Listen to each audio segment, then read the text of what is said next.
Looking good. Almighty God, I thank you for these that are gathered here. I pray your blessing upon this fellowship, this food, and this time. May you richly bless the lives of our heroes, men and women alike.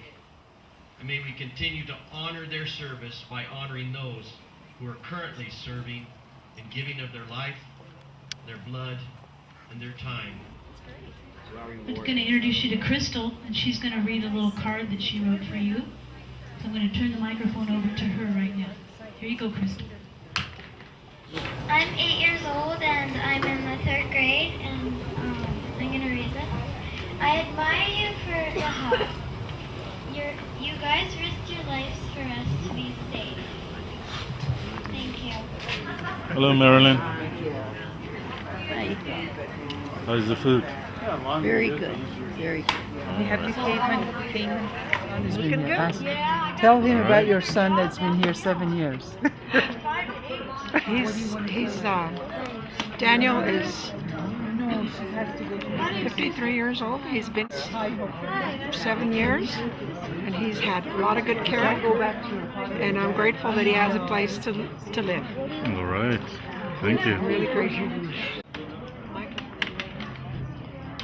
Well, gentlemen, how's the food? All right. Hey, buddy. How's the food? Very good. All right. Don't take a picture of me. I'm not photogenic. You are photogenic. Think so? Yeah. Looks good. How many of you guys like to tell stories about what it was like being in the military? Anybody? All right, let me rephrase that. How many of you heard stories from the other guys that are here about what it was like to be in the military? A few more hands came up about that. One of the things that you may not know about that you can do is you can tell your story for the record. The Library of Congress is authorized to take veterans' histories and to put your stories into the collection. And I represent an organization that does that. We provide volunteers that will come and listen to you tell your story about what it was like to be in the U.S. military in combat or in time of peace. So if any of you are interested and have got at least 30 minutes worth of story to tell and think that it would be important to tell that story to pass on to future generations, just tell Faye, and Faye knows how to get in touch with me. You'll get a copy of the recording, or your family will too. It's called the Veterans History Project, and it's done as part of the Library of Congress. The second thing that I thought I'd just mention a few words about is having a mental illness. Anybody in this audience know what it's like to have a mental illness? No. Well, guess what? I do. I have a mental illness. I've got post-traumatic stress disorder.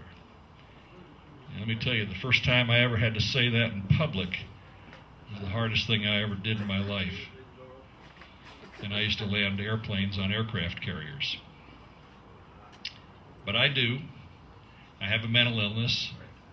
I got good treatment from the VA. And I know we had some people here from the VA earlier. Are they still here? Good treatment there. It's a really good program. I went into a total meltdown in 2008, and I actually came out of it the other side.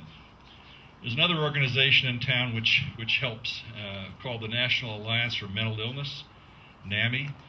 I also represent that organization, and there's some things that you can do for yourselves. In addition to all the counseling and professional help that you can get, NAMI offers support groups. The last thing is to urge you to get help. I spent 30 years in denial. I spent 30 years without getting any treatment. And then finally I couldn't avoid getting treatment because my life became a total shambles. So if you've got a mental illness, if you've got PTSD, if you've got anything similar to that and you need to get professional help, it's out there. There's lots of ways to get it. The VA is only one of them, but they're very good at what they do. And I would urge you that the experience that I had of not seeking treatment for 30 years is not the way to go. Now is the open air.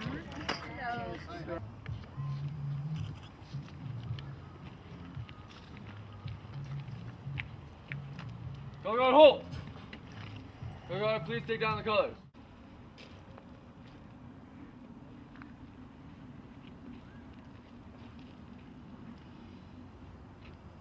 You're dismissed.